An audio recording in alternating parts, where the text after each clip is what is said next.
When I was around 5, my parents and I had moved into a small house in the suburbs of Charleston, South Carolina.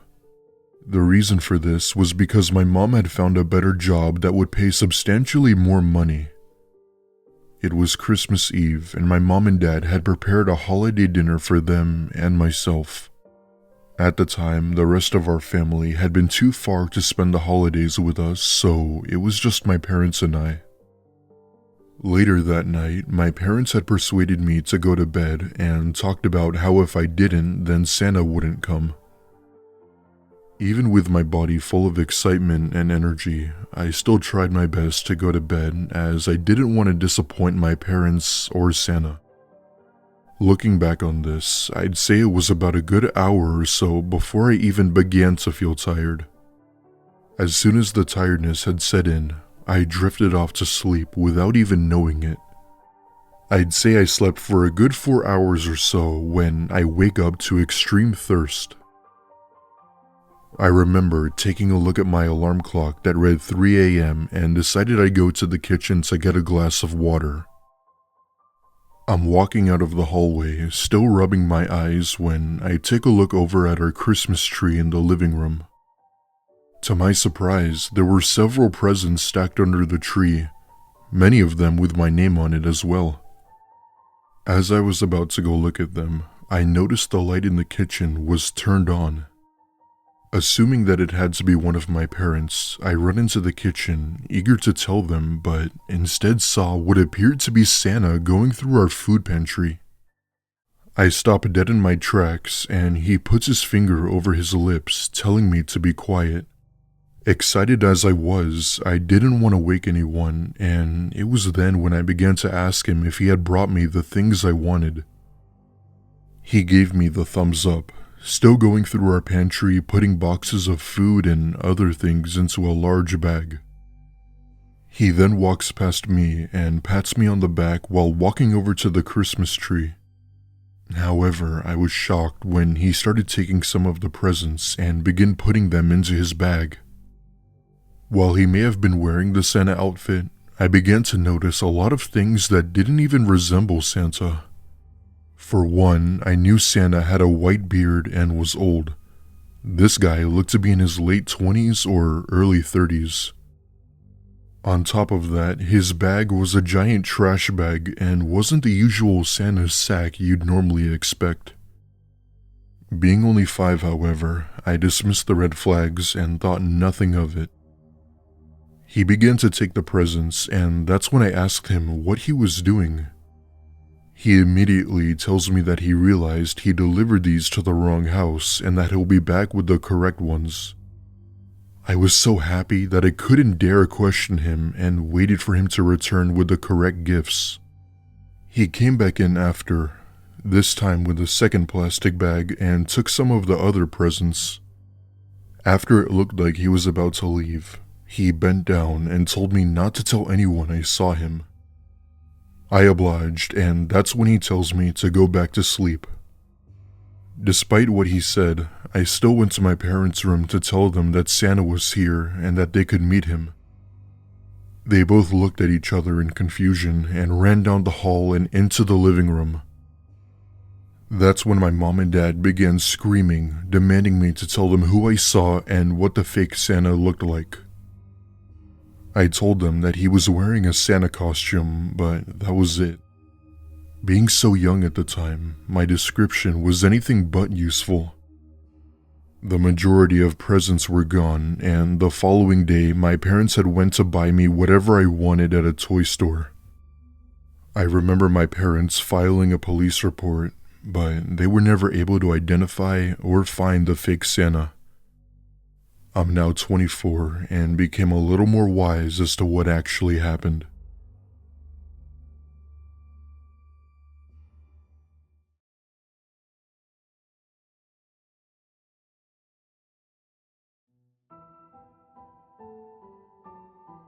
This happened on Christmas Eve of 2015 when I was about 14 years old. It was the night before Christmas and my whole family had attended our holiday dinner. Glazed ham with sliced pineapple, and other dishes you'd expect to have on Thanksgiving. My mom and grandma were both great cooks and made food for the whole family. Back then, I was a very shy kid around others, even if it was people I already knew. It's not that I hated or disliked anyone, but gathering with family you haven't seen in years really gets your adrenaline pumping. I wonder if other people experienced that too. Anyway, it was the evening around 7 p.m. and dinner was just about ready. My mom and dad had brought out the food and we began stuffing our faces instantly. People in my family had seconds while others even had thirds. During dinner, one of my uncles suggested to us kids that we go play manhunt out in the woods after we ate. Every year, some of us had played manhunt as our little holiday tradition. I'm sure most of you are familiar with the idea of manhunt, but we played it a little differently. Basically, there were teams of two, and one team would hide while the other one seeks. However, the twist was that we had to give them hints as to where we were if they couldn't find us. If the seeking team had found us, they would get a prize like a candy bar or something. That's how we played it anyways. Both my uncle and dad gathered all of the boys up and divided us into two groups. We go outside fully dressed in warm clothing as the snow was pretty deep. My uncle blows the whistle, giving us time for the hiding team to choose their hiding spots. I just so happened to be on the hiding team and hid on top of a big tree where no one would find me. In fact, I had used the spot several times in the past and nobody had ever found me as I was pretty high up on a thick branch. My uncle blows the whistle again, indicating that time was up and that the hunters were coming. I make sure to keep quiet and to not make any movements as even the slightest sound could give away my position. One by one were the hunters easily finding people on my team until it was just me. About 10 minutes into the game, I'm sitting on one of the tree branches when I see someone walking directly below me. He's wearing all black and carrying this huge duffel bag. Thinking that it had to be my dad or uncle, I decided I'd pull a little prank on them.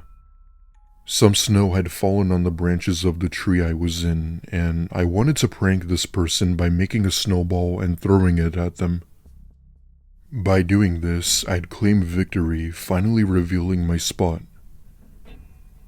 I very slowly form a snowball and hit the person standing below me. That's when he looks up, puts down his bag, and begins to slowly approach the tree. The closer he got, I came to the realization that he was most certainly nobody I knew. I saw the face of a man I had never seen before, then begin climbing up the tree. He looked to be in his 30s, wore all black, and appeared to have been high. His eyes were bloodshot red, and his movements were sluggish. As he's about halfway up the tree, he pulls out a pocket knife, and that's when I jump down and start running. I then see him jump off as well and begin to chase me. However, with me not being that big, it was difficult to run in the snow. Needless to say, I'm running back to the house, and he's about 3 feet away from me to the point where he gave up and started running back. I think it had been because my house was near and didn't want to be caught. After I had made it back, I see the rest of the kids and a few of my relatives talking to each other that appeared to be concerned. When they saw me, my mother gave me a hug and asked if I was okay, but I figured I shouldn't tell them what had happened. I later found out from my dad that he and my uncle had been calling my name. For some reason, I didn't hear them, and that's when my dad told me something. A police officer had been nearby and informed my dad reports about a homeless squatter breaking into people's houses and that everyone should be inside. I then remembered about what happened to me in the woods, and that's when I tell my parents. They make sure I told them I wasn't lying and asked if I saw his face. I gave them the best description I could and that he was carrying a bag, but that was it. We stayed inside for the rest of the night and haven't heard back from the police, which makes me wonder if he was ever caught.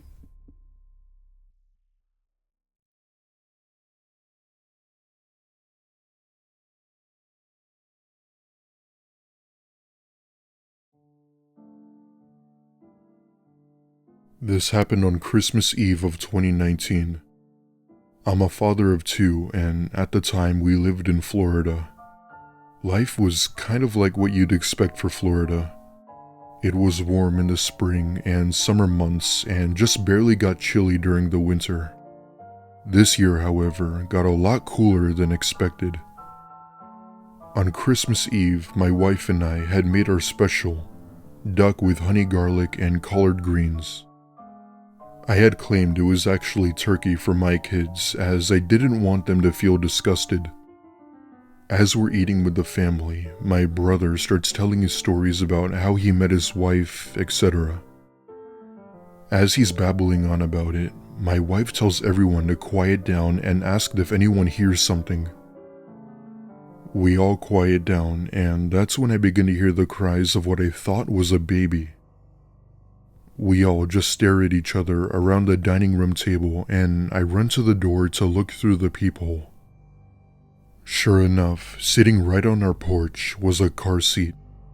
However, it was facing away from us, meaning I couldn't see the baby that was inside. Now, don't get me wrong, I did have a heart, but something in my gut told me not to go out there and that this wasn't some baby. My wife and I had a bit of an argument, and we called the police asking them what we should do. The operator immediately tells us not to open the door no matter what, and that it's likely a trap. My wife and I look at each other and make sure to lock all of our doors. The operator proceeds to tell us that the cops were on their way and to just stay indoors. Long story short, police did arrive to retrieve the car seat, only to find that there was just a speaker and a blanket. They told us that this was likely a setup by human traffickers, as this is a common stunt they tend to pull. We went back inside, but police were never able to find anybody near our house or any signs that point to danger. A few months later, we had moved out of that house as we couldn't shake the paranoia off from the possibility that we were being watched. This story still freaks me out till this day, and I'll also be telling it till this day.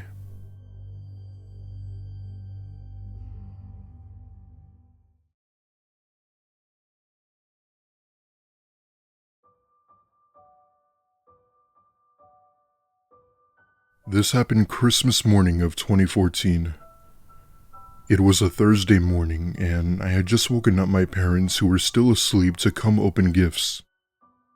I was 9 years old at the time, so you could imagine how happy I was to open presents. We all go into the family room, and my mom gets out her camera while I stay by the tree going through gifts that I wanted to open first. I remember picking out a really tall one towards the back of the tree. It ended up being a hockey stick, as I loved hockey back then and would use it to practice. My dad motions for me to unwrap the one next to it, and as I did, I saw someone walking up the stairs to the second floor. However, I only saw their shoes, as it was only for a second. I point to the upstairs and yelled out Santa. My parents looked at the stairs and then back at me, laughing it off as my imagination. However, that's when a thud could be heard from upstairs, and my parents run up the stairs to see what it was. The only thing they found was one of the home phones dropped on the carpet, still plugged into the wall, and the window was left wide open.